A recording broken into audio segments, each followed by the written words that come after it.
Assalamualaikum warahmatullahi wabarakatuh. Alhamdulillah wassalatu wassalamu ala Rasulillah Sayyidina wa maulana Muhammad ibni Abdullah wa ala alihi wa sahbihi wa man tabi'ahu wa mawalah.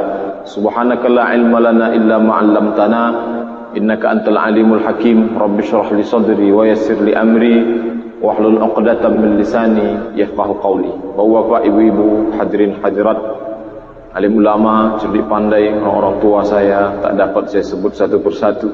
InsyaAllah kita ini semua hamba-hamba yang dimuliakan Allah Subhanahu wa ta'ala. Amin ya rabbal alamin.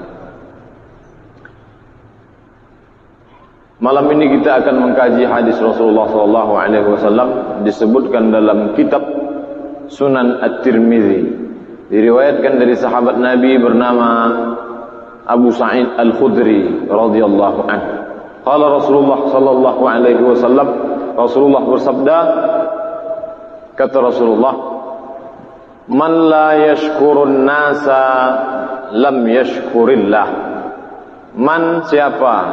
La, yang tidak, yashkuru, berterima kasih, nasa, kepada manusia, lam yashkurillah, berarti dia tak bersyukur kepada Allah Subhanahu wa ta'ala.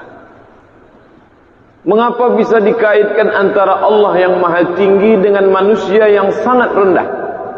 Begitulah Allah Subhanahu wa ta'ala menetapkan hukum di tengah umat manusia. Ada kewajiban kepada Allah, kalau tak kita tunaikan kepada Allah bisa dibayar ke manusia. Tapi hukum yang kita langgar kepada manusia tak dapat dimintakan maafnya kepada Allah. Apa dia? Kewajiban kepada Allah puasa. Tapi bagi orang yang tua renta, orang yang sakit tak sembuh, maka puasanya itu bisa dibayarkan dengan memberikan kepada manusia. Wa 'alal ladzina yutiqunahu, bagi orang yang tak sanggup puasa karena dia tua renta dan sakit tak mungkin sembuh sampai mati, fidyatun ta'amu miskin, dapat dia membayar fidyah. Bisa Bapak Ibu bayangkan? Padahal kewajiban puasa itu kepada Allah Ta'ala, tapi ketika tak dapat dilaksanakan bisa dibayarkan fidyah kepada manusia. Tapi tak bisa dibalik ke atas. Dosa kepada manusia, silap dan salah tak bisa dimohonkan kepada Allah. Ya Allah, ampunkanlah dosaku kepada si fulan, tak bisa. Oleh sebab itu ketika Nabi SAW akan meninggal, beliau naik ke atas mimbar Masjid Nabawi. Apa kata Rasulullah? Man kuntu jalattu lahu zahran, siapa yang pundaknya pernah aku cambuk, fahadha zahri, ini pundak Muhammad, falyastaqid minhu, silakan tuntut balas ni pundak Muhammad. Man kuntu syatamtu lahu irdan, siapa yang harga dirinya pernah aku caci maki, tersinggung perasaannya, sakit hatinya, fahadha irdi, ini harga diri Muhammad, falyastaqid minhu, silakan tuntut balas. Yang ketiga masalah hutang piutang. Begitu Allah Subhanahu wa ta'ala menetapkan suatu hukum kepada manusia. Begitu juga dengan hadis yang kita kaji malam ini, man la yashkurun nas, siapa yang tak pandai berterima kasih kepada sesama manusia, lam yashkurillah, maka dia dianggap tak bersyukur kepada Allah Subhanahu wa ta'ala. Bapak dan Ibu hadirin hadirat yang dimuliakan Allah, kata syukur lawannya adalah kufur. Kita selalu menggunakan kata kufur dalam doa kita. Allahumma kaffir anna sayyiatina, diambil dari kata kufur. Allahumma kaffir, ya Allah. Apa makna kafir itu? Tutupi. Allahumma kaffir anna sayyiatina, ya Allah tutupilah kesalahan kami di masa yang lalu. Oleh sebab itu kufur artinya menutup, sedangkan syukur membuka, menampakkan, memperlihatkan, menunjukkan nikmat Allah Subhanahu wa ta'ala.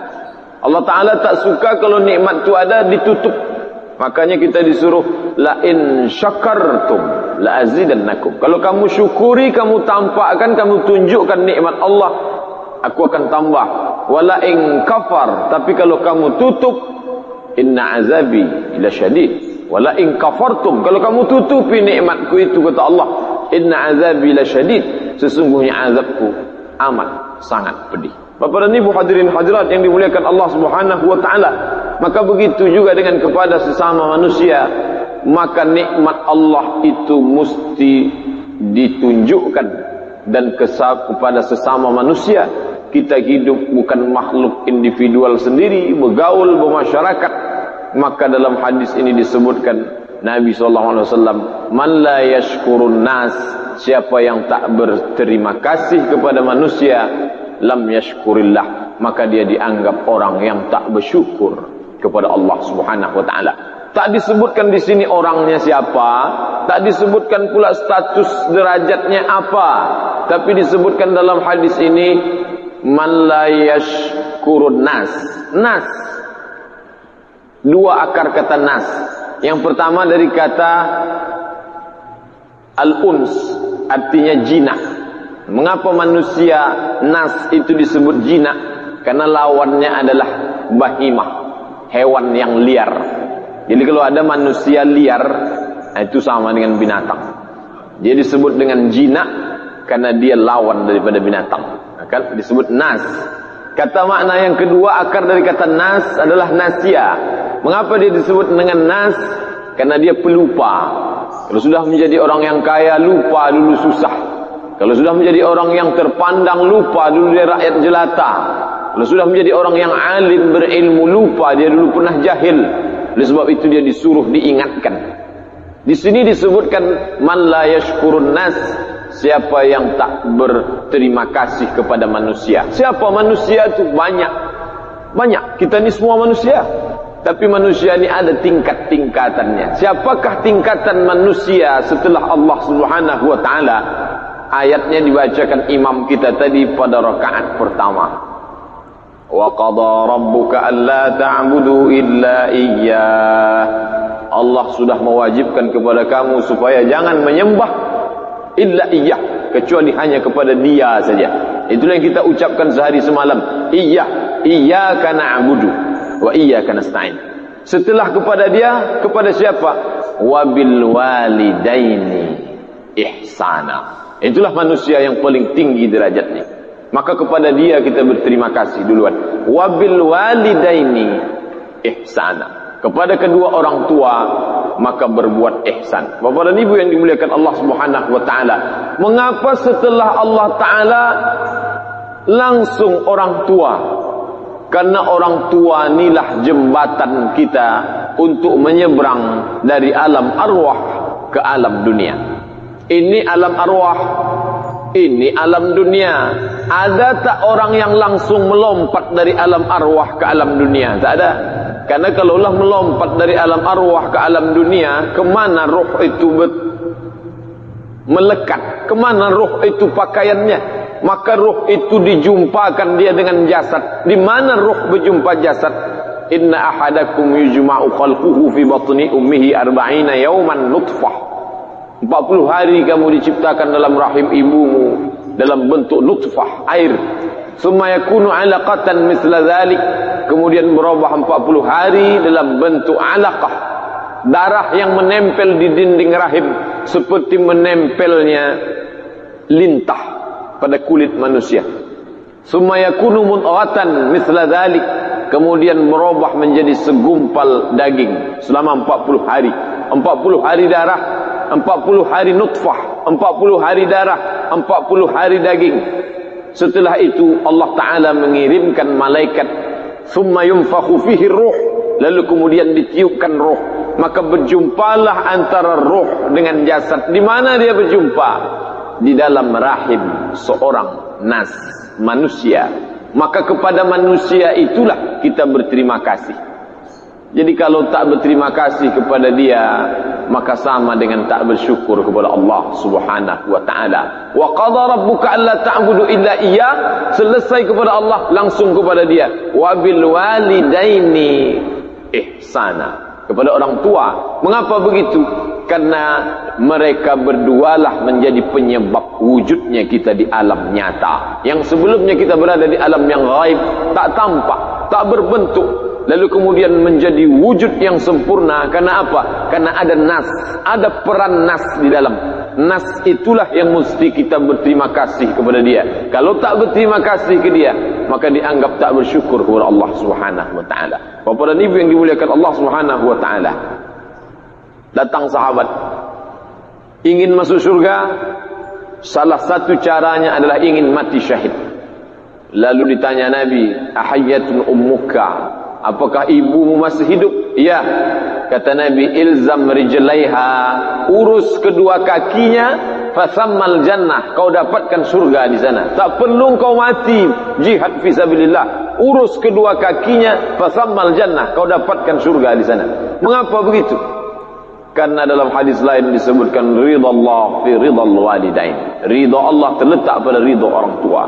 Wa suhutullah fi suhutil walidain, dan murka Allah terletak pada murka kedua orang tua. Bapak dan Ibu yang dimuliakan Allah Subhanahu wa taala, sampai-sampai andaikan dia kafir sekalipun, ditakdirkan Allah lahir seorang mukmin dari rahim seorang kafir, apakah mesti dia musuhi si kafir nas yang kafir tadi? Wa in jahadaka, seandainya mereka berdua memaksamu, ala an tusyrika bi, untuk mempersekutukan aku, ma laisa laka bihi ilm, engkau tak punya ilmu tentang itu. Apa kata Allah? Fala tuti'huma, jangan kau patuhi.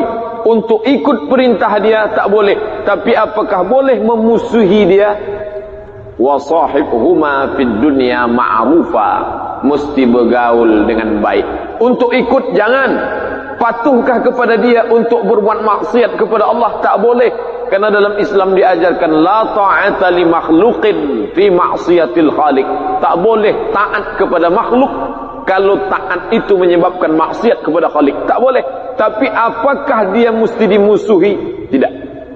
Wa sahibhuma fid dunya ma'rufa, tetap bergaul dengan baik. Oleh sebab itu ketika Asma binti Abi Bakar datang menjumpai Nabi, takut berjumpa dengan ibunya yang musyrik, tak beriman, mau jumpa takut, maka melapor dulu ke Nabi, ya Rasulullah, wahai Rasulullah, ummi qadimat, mak ibu saya datang, apa asiluha, boleh tak saya sambung silaturahim dengan dia? Kata Nabi, siliha, sambunglah, jalinlah, buatlah silaturahim, tak putus silaturahim walaupun beda agama. Apa u'tiha, boleh tak saya beri dia hadiah, boleh saya bagi dia sesuatu? Kata Nabi, i'tiha, belilah, berikanlah dia. Yang tak boleh itu hanya pada aqidah, wala ana abidun ma'abadtum wala antum abiduna ma'abud lakum dinukum waliyadin. Adapun silaturahim, beri memberi bagian dari syukur kepada Allah. Jadi kalau sampailah ditakdirkan Allah lahir dari rahim yang beriman, baik, dia jaga kita sampai akhir hayatnya, tak juga dapat berbakti, sedangkan kepada yang kafir disuruh, apalagi kepada yang beriman kepada Allah Subhanahu wa taala. Kalau sampai tak bersyukur kepada dua makhluk Allah ini, maka apa kata Nabi? Lam yashkurillah, berarti ini orang tak bersyukur kepada Allah Subhanahu wa taala. Bagaimana hukuman bagi orang yang tak bersyukur? Wala in kafartum, kalau kamu tutup nikmatku itu, tak kamu syukuri, inna azabi lasyadid, azabku kata Allah amat sangat menyakitkan. Bapak dan Ibu hadirin hadirat yang dimuliakan Allah Subhanahu wa taala, tapi kalau kita lihat penggunaan kata dalam Quran tentang membalas budi baik dua orang yang penyebab wujud kita ke alam nyata ini, wabil walidaini ihsana, digunakan kata ihsan. Mengapa Allah Ta'ala tak menyebut wabil walidaini jazaa, jaza balasan, balaslah kedua orang tuamu? Mengapa Allah tak gunakan kata wabil walidaini khairan, buat baiklah pada orang tuamu, tapi digunakan kata wabil walidaini ihsana? Kalau waktu ibu bapa balik umrah membawakan saya satu botol air zam-zam, Pak Ustaz, ini ada satu botol air zam-zam. Kemudian pula tak berapa lama saya pulang pula dari tanah suci, saya bawakan balasannya. Bu, ini satu botol. Sebotol dibalas sebotol, jazaa, balasan. Tapi kalau yang sebotol saya balas satu dirigen, ihsana. Tak jazaa, tapi ihsan. Membalas lebih dari semestinya. Allah Ta'ala tak menyuruh kita balaslah kedua orang tuamu dengan balasan yang sama, tapi dia katakan wabil walidaini ihsana. Sekarang sanggup tak kita membalas balasan yang sama? Sedangkan yang sama saja tak sanggup, apalagi lebih. Tapi Allah Ta'ala pakai dalam ayat wabil walidaini ihsana, balas lebih dari yang dia buat dulu. Sanggup tak kita melakukan? Tak akan sanggup. Andai kita gendong mereka pergi dari Nusantara ni, pergi ke tamu suci Makkah Madinah, tak akan sanggup kita membalas budi baiknya. Dari mulai mengandung 9 bulan 10 hari, menyusukan 2 tahun, membesarkan. Habislah kesenangan hidup mereka untuk mewujudkan kita ke alam nyata. Sanggup tak kita balas? Tak balas. Allah Ta'ala tak menyuruh balas, tapi malah dia katakan wabil walidaini ihsana, berikan lebih dari yang semestinya. Maknanya apa? Kita tak akan pernah sanggup membalas, tapi kita berusaha untuk membalas. Bapak dan Ibu hadirin hadirat yang dimuliakan Allah Subhanahu wa taala. Wabil walidaini ihsana, balaslah dengan yang baik lebih dari yang mereka lakukan waktu dulu. Imma yablughanna indakal kibara, andai salah satu dari mereka itu sampai usia kibara, lanjut usia, ahaduhuma, salah satu, au kilahuma, atau kedua-duanya, fala taqul lahuma uff, jangan katakan ah, wa qul lahuma qawlan karima, katakanlah kata-kata yang mulia, yang baik, yang santun, yang lembut. Wahfid lahuma janahadz dhulli minar rahmah, dan digunakan kata sayap. Mengapa berbakti kepada orang tua digunakan kata rendahkanlah sayapmu, seperti lembutnya seekor burung yang akan mendarat ke tanah dengan menundukkan sayap, kerendahan hatinya. Mengapa Allah Ta'ala tak katakan bangunkan rumah yang besar untuk dia, berikan 1000 dinar untuk dia? Allah Ta'ala tak tuntut kita pada yang materi. Rendahkan sayap, rendahkan hati, lembutkan cakap, lunakkan lidah, baikkan perbuatan. Itu saja yang diminta Allah Subhanahu wa Ta'ala. Tak juga dapat melakukan itu. Wa qur rabbirhamhuma kama rabbayani shaghira. Itulah yang terakhir. Bapak dan Ibu hadirin hadirat yang dimuliakan Allah Subhanahu wa taala, ini makhluk pertama yang kita ucapkan terima kasih kepada dia. Kalau sampai tak berterima kasih kepada yang berdua ini, man la yashkurun nas, siapa yang tak berterima kasih kepada nas, manusia, lam yashkurillah, dianggap tak bersyukur kepada Allah Subhanahu wa taala. Kalau sebelum ini kita belum berterima kasih, mari kita berterima kasih.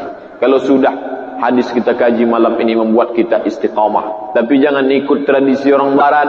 Dia buat hari 360 hari dalam setahun, dikhususkannya 1 hari, hari ibu.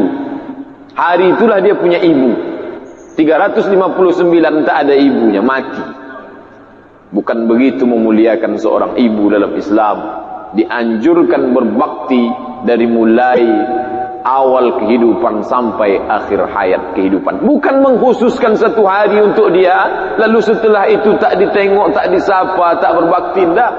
Bukan itu gaya Islam mengajarkan kita untuk berbakti, bersyukur, berterima kasih kepada makhluk yang dipilih Allah Subhanahu wa taala untuk menjadi jembatan antara kita dari alam arwah sehingga sampai ke dalam alam dunia. Bapak dan Ibu hadirin hadirat yang dimuliakan Allah, siapa lagi orang yang wajib kita berterima kasih kepada dia?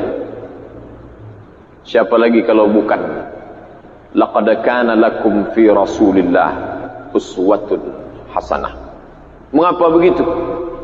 Dialah yang menjadi perantara antara kita dengan Allah Subhanahu wa taala sehingga hidayah itu dapat pada kita. Bisa bayangkan andai tak diutus dia, dari mana kita dapat mengenal Allah? Fitrah manusia ingin mengenal Allah, tapi tak ada manusia yang dapat bercakap-cakap dengan Allah. Makana li basyarin ayyukallimahullah, tak ada manusia yang berkata-kata langsung kepada Allah illa wahyan, kecuali mendapatkan wahyu. Au yursila rasulan, atau diutus Allah rasul, utusan malaikat membawa wahyu, malaikat Jibril alaihissalam. Au min wara'i hijab, atau berdialog dari balik hijab.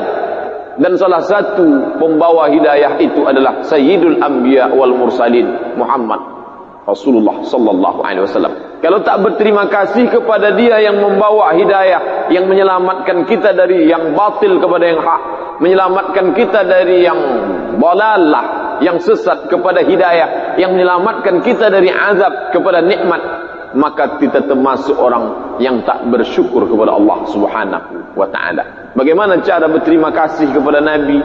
Apakah pergi kita ke makamnya lalu kita usap kuburnya? Apakah bersyukur berterima kasih kepada Nabi cukup dengan bolak-balik ke tanah suci Makkah? Apakah berterima kasih kepada Nabi cukup dengan menempelkan kening di tempat sujudnya, mengantri begitu lama di Taman Raudah? Apakah berterima kasih kepada Nabi dengan cara-cara yang tidak disyariatkan?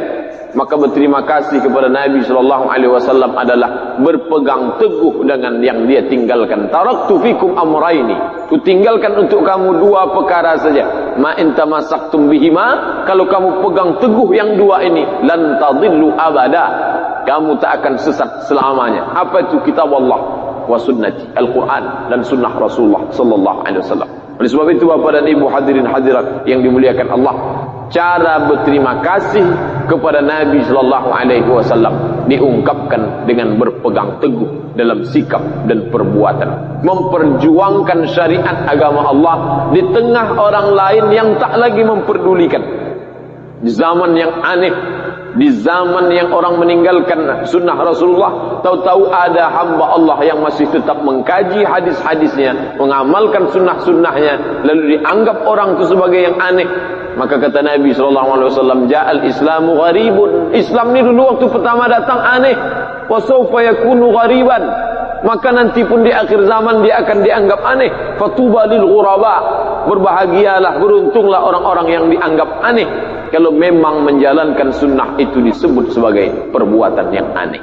Bapak dan Ibu hadirin hadirat yang dimuliakan Allah Subhanahu wa taala, bersyukur kepada Nabi dengan memperbanyak salawat dan salam. Karena Allah Ta'ala mengatakan dalam Al-Quran, innallaha wa malaikatahu yusalluna 'alan nabi ya ayyuhalladzina amanu sallu 'alaihi wa sallimu taslima. Dan kita pula paling banyak ucapan itu kita ucapkan. Tidak usah hitung yang kemarin sore, tadi pagi.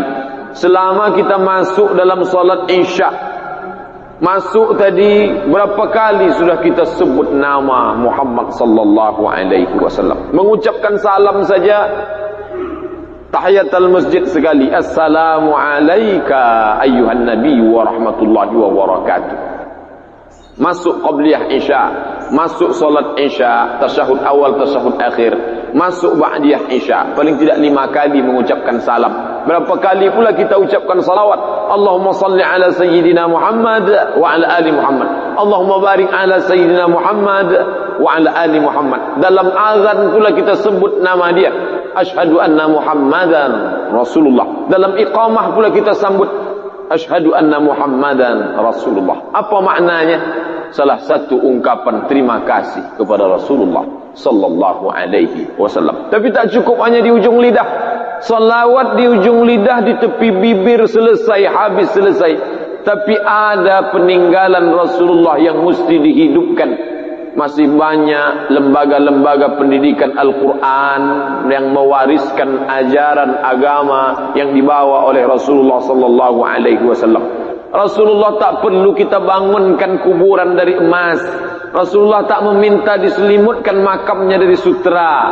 Tapi jagalah sunnah, diamalkan Al-Quran, diwariskan pada generasi yang akan datang. Di sekeliling kita masih banyak PDTA, pendidikan diniyah, takmiliyah, awaliyah, yang memerlukan bantuan sokongan dana.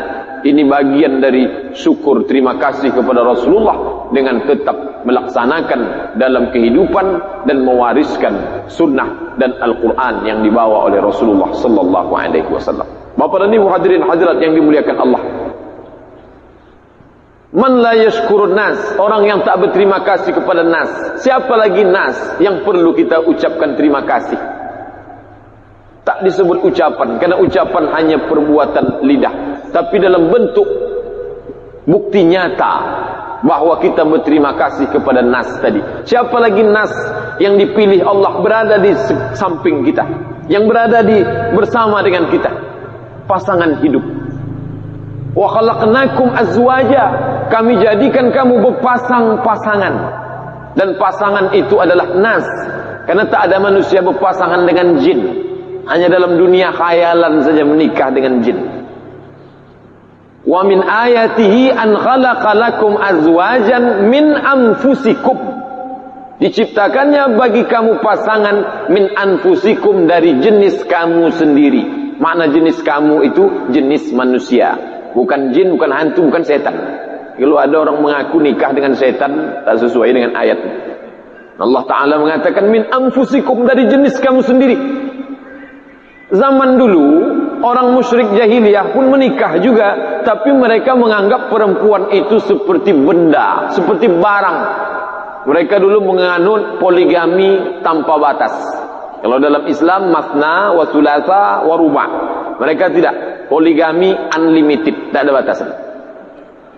Jadi kalau sampai seorang laki-laki menikah, lalu kemudian dari pernikahan yang pertama ini punya anak laki-laki. Setelah itu dia menikah lagi. Istri yang terakhir setelah itu meninggal dia. Maka istri yang terakhir ini boleh diwarisi oleh anak laki-laki dari istri pertama. Bayangkan itu, tak ada bedanya dengan barang. Maka dalam Islam diajarkan perempuan bukan harta warisan. Dalam Islam diajarkan perempuan mendapat warisan, bukan harta warisan. Walahunnar rubu'u illam yakul lakum walad. Istri kamu dapat 1/4 kalau tidak melahirkan anak. Fa in kana lahunna waladun, kalau dia mempunyai anak, falahunna sumunu. Fa in kana lakum waladun, kalau ada anak dalam pernikahan, falahunna sumunu, maka mereka perempuan istri mendapat 1/8 dari harta warisan. Dinaikkan dia menjadi penerima warisan. Siapa yang menaikkan derajat itu? Islam. Islam menjadikan perempuan bukan harta yang diwarisi, bukan pula benda yang dimiliki, bukan pula pemuas nafsu, tapi dia dijadikan sebagai partner dalam kehidupan. Maka disebutkan al-mu'minuna wal mu'minat ba'duhum awliya'u ba'd. Al-mu'minun, laki-laki yang beriman, wal mu'minat, perempuan yang beriman, ba'duhum, sebagian dengan sebagian yang lain, awliya'u ba'd, tolong menolong, punya kewajiban yang sama, disamakan derajatnya di hadapan Allah Subhanahu wa taala. Bapak dan Ibu hadirin hadirat yang dimuliakan Allah, setiap kali Allah Taala menyebut kata ayat, pasti sesuatu yang besar. Inna fi khalqis samawati wal ardi wa ikhtilafil laili wan nahar. Dalam penciptaan samawat, langit, semua planet yang ada dari mulai bulan, matahari, planet-planet, bintang-gemintang yang ada di atas, wal ardi, penciptaan bumi, wa ikhtilafil laili wan nahar, perputaran siang dan malam, la ayatin, disebut itu sebagai ayat. Al-Quran sebagai firman Allah disebut juga sebagai ayat. Tapi ada satu makhluk yang kecil, lebih kecil dari postur laki-laki, tapi dia di mata Allah juga disebut sebagai ayat. Apa itu? Wa min ayatihi an khalaqa lakum azwaja. Di antara ayat tanda kekuasaan Allah, dia ciptakan untuk kamu pasangan hidup kamu. Apa maknanya? Tidak merendahkan perempuan, menginjak barang yang diwarisi dan diwariskan, tapi dia sebagai manusia yang merupakan bagian dari ayat-ayat Allah Subhanahu wa taala. Begitu Allah Taala mendudukkan perempuan. Tapi dalam perjalanannya disampaikan oleh Nabi sallallahu alaihi wasallam, apa kata Nabi? Fa innal mar'ata khuliqat min dhila. Ingat, sesungguhnya perempuan itu diciptakan dari dhila, tulang rusuk. Inna a'wajad dhila a'laha. Tulang rusuk yang paling bengkok itu yang paling atas. In dhahabta tuqimaha kasartaha. Kalau engkau luruskan, patah. Wa in taraktaha lam tazal a'waj. Tapi kalau engkau biarkan, dia akan tetap bengkok. Apa maknanya? Kalau diikut bengkok, kalau diluruskan patah. Kalau begitu cuma Pak Ustaz? Antara luruskan dan ikuti. Banyak yang bengkok gara-gara mengikut tulang rusuk. Bapak dan Ibu hadirin hadirat yang dimuliakan Allah Subhanahu wa taala, tapi bagaimanapun juga dia adalah manusia yang dipilihkan Allah Subhanahu wa taala dan dia adalah bagian dari ayat-ayat Allah dalam kehidupan. Apakah dibiarkan begitu saja? Tidak. Maka kata Nabi sallallahu alaihi wasallam, "Man la yashkurun nas," kalau tak berterima kasih kepada nas yang satu itu, lam yashkurillah, tak bersyukur kepada Allah Subhanahu wa taala. Maka ditempatkanlah dia pada tempat yang sesuai seperti Allah menempatkan dia. Dijatuhkan ke bawah tidak, dinaikkan pula terlalu tinggi hingga diturut semua yang bengkok pun tidak juga. Bapak dan Ibu hadirin hadirat yang dimuliakan Allah Subhanahu wa taala, Islam mengajarkan ada orang-orang di sekeliling kita yang perlu kita ucapkan, kita lakukan ungkapan terima kasih. Kalau sampai kita biarkan mereka, maka kita termasuk hamba yang tak bersyukur kepada Allah Subhanahu wa taala. Siapa lagi? Siapa lagi orang yang mesti kita sampaikan ungkapan terima kasih? Kalau tak berterima kasih kepada mereka, berarti kita tak bersyukur kepada Allah. Ulu amri, ulu orang yang punya, amri urusan, ulil amri orang yang punya urusan, orang yang mengurus urusan kita. Kita ni urusan banyak, saking banyaknya urusan kita, maka ada perkara urusan bersama yang tak terurus oleh kita, maka kita angkat orang lain untuk mengurus urusan kita. Mereka disebut dengan ulul amri, maka kita pun wajib berterima kasih kepada mereka. Kalaulah tak ada mereka mengurus urusan kita, siapa yang akan mengurus urusan itu? Tak ada. Maka keberadaan mereka sebagai bagian dari sistem hidup kita, kita mesti berterima kasih kepada mereka. Bapak dan Ibu yang dimuliakan Allah, sampai-sampai apa kata Imam Ahmad bin Hanbal? Seandainya engkau tahu doamu dikabulkan Allah, dan doa itu hanya satu. Ada doa makbul tapi cuma satu. Apa yang kita minta? Kalau kita minta, ya Allah masukkanlah aku ke syurga, kita saja yang masuk. Kalau kita minta, ya Allah berikanlah aku pasangan hidup yang salihah, kita saja yang dapat. Maka kata Imam Ahmad bin Hanbal, kalau kita tahu doa itu makbul dan doa itu cuma satu, maka kita akan meminta, ya Allah berikanlah kami pemimpin yang adil. Mengapa begitu? Karena kalau dapatlah itu, seluruh kawasan akan mendapatkan rahmat dari pemimpin yang adil. Mana contohnya? Ketika naik menjadi khalifah Umar bin Abdul Aziz, maka dia tantang kaum muslimin. Siapa yang sanggup berjalan kaki dari Son'a ke Darul Bayda mencari mustahik zakat, silakan, kata Umar bin Abdul Aziz. Son'a itu sekarang di Yaman. Darul Bayda, dar rumah, Bayda putih, rumah putih. Bahasa Perancisnya Casablanca, Maroko. Berapa negara dari Yaman ke Maroko? Yaman, Saudi Arabia, Yordania, Mesir. Setelah menyeberang Laut Merah, Libya, Tunisia, Aljazair, Maroko. Lebih kurang 7 negara. Siapa yang sanggup berjalan kaki, berjalanlah mencari mustahik zakat. Kalau dapat pemimpin yang saleh seperti itu, maka orang yang diberikan kesalehan mengurus urusan kita ini, kita pun wajib berterima kasih kepada mereka. Kalau tak berterima kasih kepada mereka, maka termasuk orang lam yashkurillah, tak bersyukur kepada Allah Subhanahu wa taala. Karena ada mereka, maka dapatlah kita pendidikan yang gratis dari mulai pendidikan dasar sampai S3, seperti yang dapat dirasakan oleh masyarakat Maroko. Karena adanya ulil amri itu, maka terjaminlah kemakmuran masjid rumah Allah. Karena adanya ulil amri, ada orang yang berniat ingin melakukan perbuatan maksiat, tak jadi. Kenapa? Karena ditegakkannya hukum Allah Subhanahu wa taala. Manusia ini terbagi 3. Satu yang baik, satu yang tak baik, satu yang abu-abu. Kalau yang baik tadi, ada pun khamar di depan dia, dia tak akan minum. Karena dia sudah sampai pada tingkat nafsu mutmainnah. Sebaliknya pula kepada yang tidak baik tadi, yang lawamah, yang ammaratum bisu, yang tak baik ammaratum bisu, di tempat yang baik pun dia akan mencari di mana ada khamar di sini jual. Tapi yang bahaya ni yang tengah-tengah. Yang tengah-tengah ni tergantung situasi dan kondisi, tergantung siapa yang mengajak. Kalau ada yang mengajak minum kopi, ikut. Ada mengajak minum kamput, ikut juga. Ketika berhadapan dengan masyarakat yang model tengah, yang sampai pada tingkat nafsu lawamah, siapa yang dapat menahan dia untuk tidak minum khamar, melakukan perbuatan maksiat? Ulil amri yang menegakkan hukum Allah Subhanahu wa taala.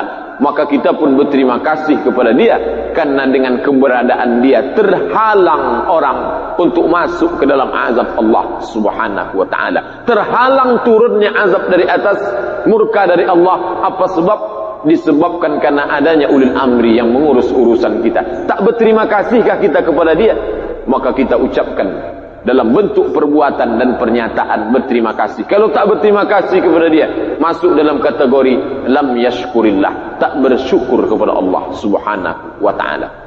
Bapak dan Ibu hadirin hadirat yang dimuliakan Allah Subhanahu wa taala, ini yang besar-besar Rasulullah yang membawa kepada hidayah, orang tua yang membuat kita sampai kepada alam nyata, pasangan hidup yang menjadi teman dalam suka dan duka, pemimpin yang menyelamatkan kita dari azab Allah. Siapa lagi orang yang kita ungkapkan terima kasih sebagai ungkapan syukur kepada Allah Subhanahu wa taala?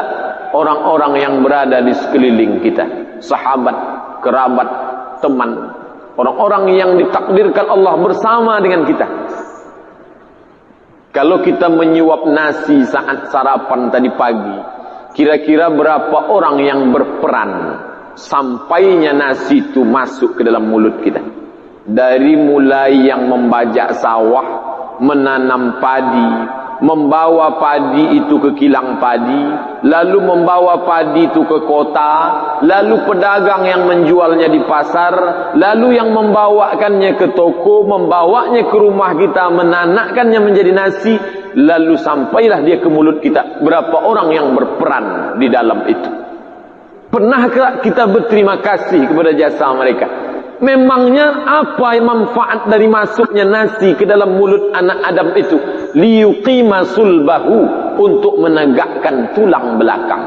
Bisa saya beri tausiah malam ini karena masuk nasi tadi pagi. Kalau tak masuk, tak bisa tegak tulang belakang. Bagaimana mau kasih tausiah tulang belakang tak tegak? Gandum tu bisa juga masuk ke dalam perut, tulang belakang tegak, otak tak bekerja.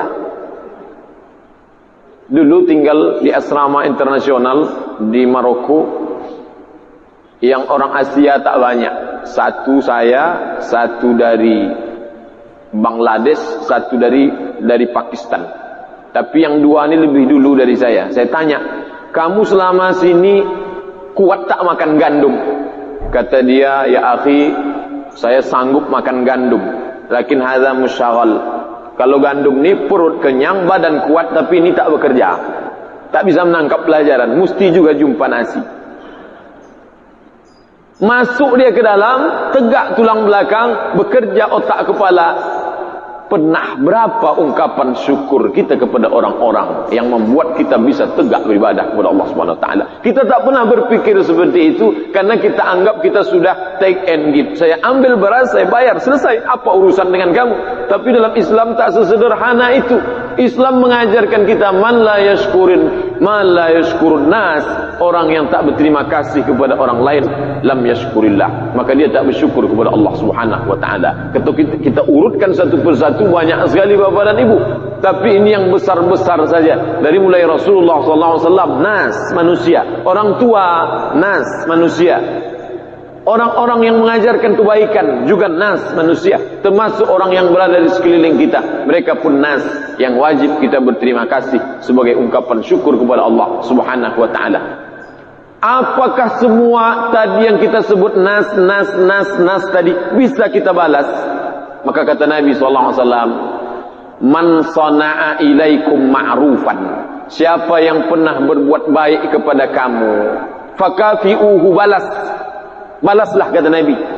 Wa illam tajid ma tukafi'uhu, fa illam tajidu ma tukafi'uhu, kalau kamu tak sanggup mendapatkan sesuatu untuk membalasnya, bagaimana? Mesti kita balas. Tak sanggup membalasnya karena begitu banyak. Apa cara membalasnya? Fad'uhu lahu, doakanlah dia. Sudahlah membalas tak sanggup, berdoa pun tak ingat. Adakah yang lebih kejam daripada kita? Bapak dan Ibu yang dimuliakan Allah Subhanahu wa taala, maka di antara doa yang kita panjatkan kepada Allah, mungkin selama ini tak terkandung niat itu di dalam, tapi sebenarnya sudah terselip doa itu untuk orang lain. Wassalamu alaina wa ala ibadillahis salihin. Ya Allah, curahkanlah keselamatan untuk kami, wa ala ibadillahis salihin, dan untuk hamba-hamba Allah yang saleh. Masuk mereka kalau ada niat di dalam niat untuk memberikan balasan. Saat selesai salat, sempat pula kita doakan, Rabbana ighfir lana dzunubana wa li ikhwanina alladzina sabaquna bil iman. Ya Allah, ampuni dosa kami dan orang-orang yang sudah mendahului kami dengan iman. Tak dapat kamu balas, kata Nabi, wa illam tajidu ma tukafi'uhu, kalau kamu tak dapat membalas dengan setimpal, seimbang, setara, fad'uhu lahu, maka doakanlah mereka, sertakanlah mereka dalam untayan doamu kepada Allah Subhanahu wa taala.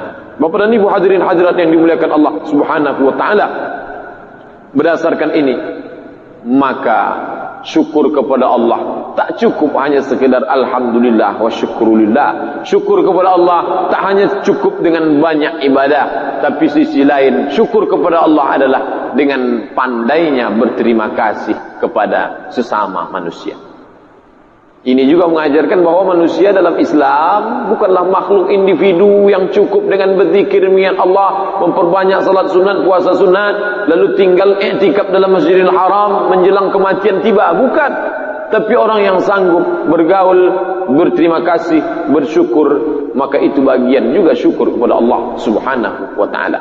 Jika selama ini kita sudah banyak berterima kasih, kita balas budi baik orang, kita masuk dalam kategori itu. Tapi andai tidak, maka kita mulai dengan berterima kasih dalam bentuk ungkapan, dalam bentuk ucapan, dalam bentuk doa. Maka kita pun selalu mengucapkan jazakumullahu khairal jaza. Mudah-mudahan Allah memberikan balasan kepada kamu sebaik-baik balasan. Atau seperti ketika Sa'ad bin Rabi' menawarkan sesuatu kepada Abdurrahman bin Auf, dibalas oleh Abdurrahman bin Auf, barakallahu laka fi malika wa barakallahu laka fi ahlika. Semoga Allah memberikan berkah pada hartamu, semoga Allah memberikan berkah pada keluargamu. Paling tidak itu yang dapat kita balaskan. Tapi kalau sanggup kita memberikan balasan lebih daripada itu, maka Allah menyuruh kita membalas, wa ahsin, berbuat baiklah, kama ahsanallahu ilaik, sebagaimana Allah sudah berbuat baik kepada dirimu. Bapak dan Ibu hadirin hadirat yang dimuliakan Allah, kalaulah sanggup kita membalas budi baik orang dengan kebaikan yang sama, bahkan lebih, andai tak sanggup lalu kita doakan sebagai ungkapan terima kasih, maka masuklah kita ke dalam hamba-hamba Allah yang bersyukur. Tapi kalau selama ini syukur kita sudah merasa cukup, yang penting syukur saya bayar zakat, yang penting syukur saya ibadah fardu dan sunat, yang penting syukur saya sudah sampai ke Makkah, masalah terima kasih kepada orang itu bukan urusan. Belum sampai pada derajat syukur. Karena Nabi mengatakan, man la yashkurun nas, orang yang tak pandai berterima kasih kepada orang lain, lam yashkurillah, maka dia tak menjadi hamba Allah yang bersyukur kepada Allah SWT. Karena sulit, mungkin kita menganggapnya sulit, ribet, payah. Karena susahnya itulah, maka Allah sebut dalam Al-Quran sampai 2 kali bahwa yang bersyukur itu tak banyak. Qalilam ma tashkurun, sikit yang bersyukur. Dalam ayat lain, wa qalilum min ibadiyas syakur, sedikit dari hambaku itu yang pandai bersyukur. Mungkin bersyukur langsung kepada Allah banyak pandai, alhamdulillah, alhamdulillah, alhamdulillah. Tapi bersyukur kepada sesama manusia, berterima kasih, sedikit yang pandai bersyukur. Maka dikatakan Allah, qalilam ma tashkurun wa qalilum min ibadiyas syakur. Tapi meskipun demikian, mudah-mudahan kita termasuk hamba-hamba Allah yang pandai berterima kasih pada manusia, bersyukur kepada Allah. Amin ya rabbal alamin. Bapak dan Ibu hadirin hadirat yang dimuliakan Allah, itulah hadis yang kita kaji pada malam hari ini, diriwayatkan dalam kitab Sunan At-Tirmidzi dari sahabat Nabi Abu Sa'id Al-Khudri, qala Rasulullah sallallahu alaihi wasallam, man la yashkurun nas, orang yang tak pandai berterima kasih kepada manusia, lam yashkurillah, maka dia tak bersyukur kepada Allah. Mudah-mudahan ada manfaatnya. Sebagaimana biasa, kita lanjutkan dengan tanya jawab, baik berkaitan dengan hadis yang kita kaji malam ini ataupun masalah-masalah lain. Terima kasih. Mohon maaf banyak kata tak berkenan di hati. Aqulu qawli hadza, astaghfirullah li wa lakum. Wassalamualaikum warahmatullahi wabarakatuh.